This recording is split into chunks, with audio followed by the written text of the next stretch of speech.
Halo semuanya, Assalamualaikum. Kembali lagi bersama saya Ira Wiraningsih. Di video kali ini saya akan membahas tentang teori Chimboden dan sistem monarki di Indonesia. Sebelum kita membahas tentang teori Chimboden, saya akan menjelaskan tentang kedaulatan. Apa itu kedaulatan? Kedaulatan merupakan hak eksklusif untuk menguasai suatu wilayah pemerintahan, masyarakat, atau atas diri sendiri. Dalam hukum internasional, konsep kedaulatan terkait suatu pemerintahan yang memiliki kendali penuh urusan dalam negerinya sendiri dalam suatu wilayah atau batas teritorial dan geografisnya, dan dalam konteks tertentu terkait dengan berbagai organisasi atau lembaga yang memiliki yurisdiksi hukum sendiri. Lalu, apa itu kedaulatan menurut Chimboden?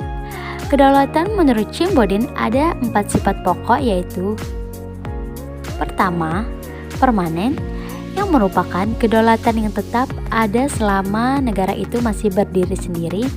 Kedua, asli, yaitu kedaulatan itu tidak berasal dari kekuasaan lain yang lebih tinggi. Ketiga, bulat, yaitu kedaulatan itu hanya satu-satunya kekuasaan yang tertinggi. Keempat, tidak terbatas, yaitu tidak ada yang terbatas, sebab apabila terbatas maka sikap tertinggi akan lenyap. Selain itu, Chimboden juga berpendapat bahwa bentuk terbaik adalah bentuk pemerintahan monarki, yaitu suatu bentuk pemerintahan yang turun-temurun dan hanya kaum laki-laki sajalah yang dapat memerintah negara. Apa itu monarki? Monarki berasal dari bahasa Yunani monos yang berarti satu dan archen yang berarti pemerintah. Monarki merupakan sejenis pemerintahan yang dipimpin oleh seorang penguasa monarki, yang dimana monarki atau sistem pemerintahan kerajaan adalah sistem tertua di dunia. Sistem monarki di Indonesia. Negara Indonesia telah secara tegas tidak terbentuk monarki. Hal ini tergambar dalam pasal 1 ayat 1 Undang-Undang 1945 yang berbunyi, negara Indonesia ialah negara kesatuan yang berbentuk republik. Berbeda dengan monarki, kekuasaan pemerintahan Indonesia dipegang oleh presiden yang dipilih secara langsung oleh rakyat dan berkuasa selama periode jabatan 5 tahun dan hanya dapat dipilih kembali untuk 1 kali masa jabatan. Negara Indonesia pun pada dasarnya tidak mengakui dan tidak terbagi ke dalam kerajaan-kerajaan. Indonesia terbagi atas daerah-daerah provinsi, dan daerah provinsi itu dibagi atas kabupaten dan kota. Tiap-tiap provinsi, kabupaten dan kota itu mempunyai pemerintahan daerah yang diatur dengan undang-undang. Pada dasarnya, tidak ada larangan untuk mendirikan kerajaan di Indonesia. Namun, apabila kita lihat pada penjelasan saya sebelumnya, pengakuan formal atas eksistensi kerajaan dalam struktur ketatanegaraan Indonesia relatif tidak ada karena kekuasaan pemerintahan dipegang oleh presiden dan pembagian pemerintah daerah pun terbatas pada provinsi, kabupaten, kota, dan bukan kerajaan. Namun demikian, masih ada kerajaan yang diakui secara formal eksistensinya di Indonesia. Pengakuan tersebut didasarkan pada ketentuan pasal 18b ayat 1 Undang-Undang 1945 yang berbunyi, negara mengakui dan menghormati satuan-satuan pemerintah daerah yang bersifat khusus atau bersifat istimewa yang diatur dengan undang-undang. Dalam hal ini, kerajaan yang dimaksud adalah di daerah istimewa Yogyakarta. Peraturan yang mengatur keistimewaan Yogyakarta. Pertimbangan Undang-Undang Nomor 13 Tahun 2012 tentang keistimewaan Daerah Istimewa Yogyakarta adalah: pertama, negara mengakui dan menghormati satuan-satuan pemerintahan daerah yang bersifat khusus atau bersifat istimewa yang diatur dengan undang-undang.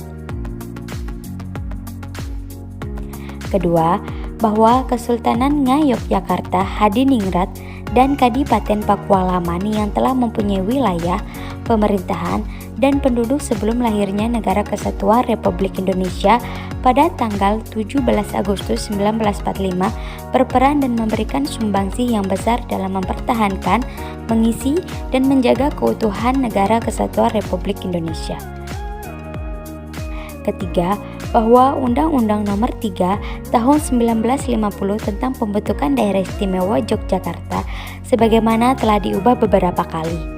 Terakhir dengan Undang-Undang Nomor 9 Tahun 1955 tentang perubahan Undang-Undang Nomor 3 Nomor 19 Tahun 1950 tentang pembentukan Daerah Istimewa Yogyakarta belum mengatur secara lengkap mengenai keistimewaan Daerah Istimewa Yogyakarta.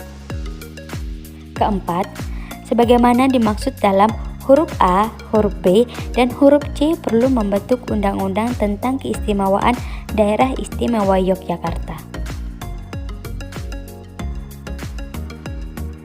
Di Yogyakarta. Yogyakarta menjadi satu-satunya daerah yang memiliki sistem pemerintahan dengan sistem kerajaan atau keraton. Sebelum masa kerajaan, ada dua daerah yang mewarisi sistem kerajaan, yakni Kesultanan yang merupakan warisan kebudayaan bagi masyarakat Jogja. Sehingga keterlibatan Jogja yang bersistem kerajaan menimbulkan beberapa masalah masyarakat Yogyakarta yang tidak ingin meninggalkan budaya dan tradisi mereka. Mengetahui sikap rakyat Jogja, kemudian Sultan Hamengkubuwono IX mengeluarkan dekret kerajaan yang bernama Amanat 5 September 1945. Kelima amanat tersebut menyatakan bahwa negeri Ngayogyakarta Hadiningrat yang bersifat kerajaan adalah daerah istimewa dari negara Republik Indonesia. Bahwa kami sebagai kepala daerah memegang segala kekuasaan dalam negeri Ngayogyakarta Hadiningrat, dan oleh karena itu segala berhubungan dengan keadaan pada dewasa ini, segala urusan pemerintahan dalam negeri. Lalu, bagaimana jika teori Jim Bodin dengan sisa monarki di Indonesia kita konfrontirkan? Seperti yang kita ketahui, ada beberapa teori kedaulatan menurut Jim Bodin. Namun, menurut saya yang memiliki kesamaan dengan sistem monarki di Indonesia yang sekarang adalah bulat, yang berarti kedaulatan itu hanya satu-satunya kedaulatan yang tertinggi. Mengapa bisa begitu? Karena dalam Amanat 5 September 1945 dikatakan bahwa kami sebagai kepala daerah memegang kekuasaan dalam negeri.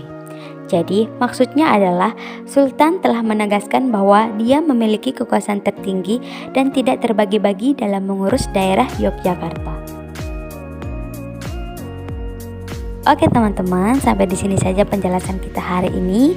Semoga bisa bermanfaat dan sampai jumpa di video berikutnya. Assalamualaikum warahmatullahi wabarakatuh.